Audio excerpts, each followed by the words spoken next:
responsibility. Eventually, we all have to accept responsibility for past mishaps and actions, but sometimes we may choose to delay doing so. I'm very sorry, but unfortunately, I don't have time for this project. Choosing this path not only creates complications in one's life, but can alter one's core mindset.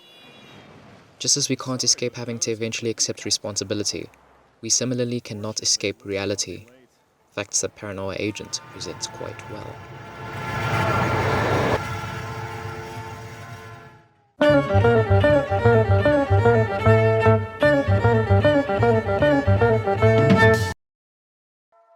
Paranoia Agent is a 13-episode anime created by acclaimed director and writer Satoshi Kon, director of some of the most thought-provoking animated films, as well as a source of inspiration to other notable filmmakers.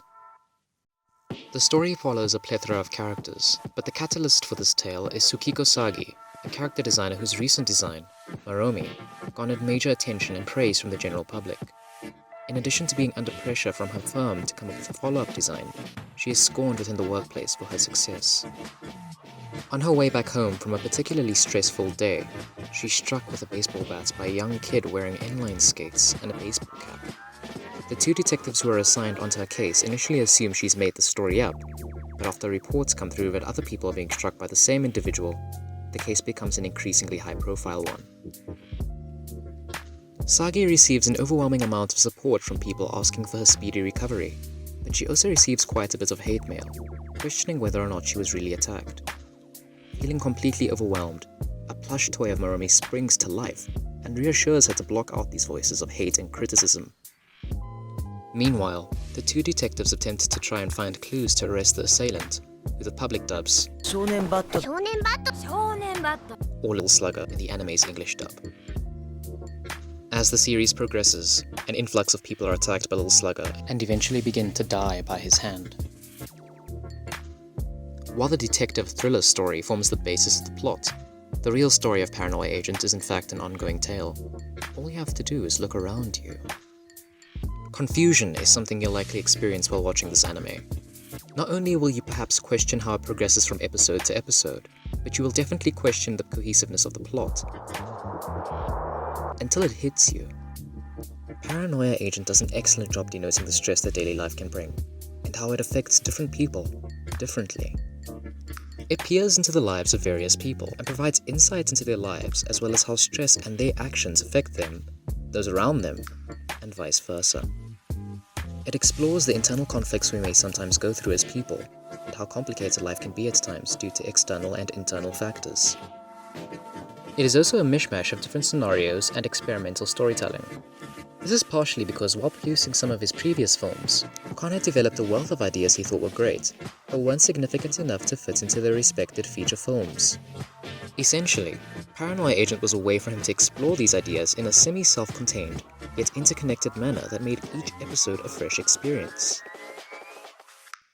Kon's flair for demonstrating differing aspects of our psyche and distorting reality based on it was toyed around quite heavily in his film Perfect Blue, but Paranoia Agent is where Kon really exercises his skill in this regard, from slow and tense moments becoming more vivid as they draw on, to radical shifts in animation styles to depict fear, as well as sudden shifts from scene to scene.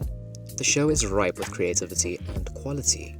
His ability in exploring these ideas is even present in the show's episode progression, easing the aware viewer to the anime's concept, while still providing intrigue to the person unaware of the real story being told. It begins with stress and pressure stemming from a work-related environment, before rolling back to how stress and peer pressure can affect children, and then follows this up by demonstrating how mental illness can influence stress. These situations are all different, and the viewer will most likely find an emotional aspect to latch onto within these 3 episodes alone. In their moments of desperation, all victims ask for the same thing, to be set free from their shackles of pain and anguish, and shortly after, they're struck. Little Slugger effectively represents a release of the built-up tension that the show's characters experience. After being struck by him, his victims seem to be in a state of relief. This is due to him either being a scapegoat for their problems, making them accept themselves for who they are, or just making them realize that whatever they were worrying about probably wasn't worth the stress.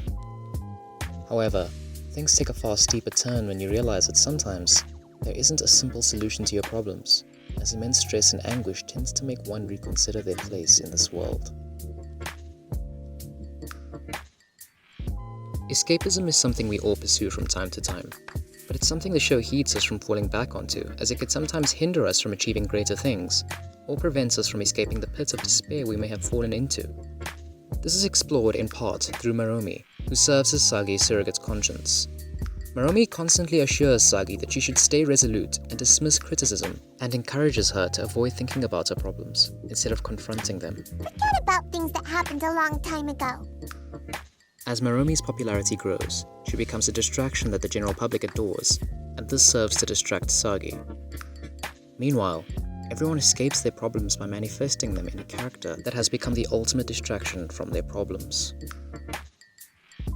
At its core, Paranoia Agent is a story about life. Between handling multiple story threads and character arcs quite well within its 13 episodes, it makes one thing abundantly clear. In times of absolute emotional desperation, we have to take the first step to help ourselves.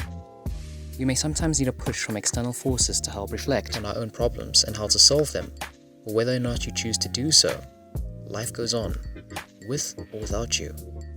And the show's final few shots reflect this fact, as the series ends just as it began, with people suffering under the stress of daily life, and people avoiding their responsibilities. So, what will you do now?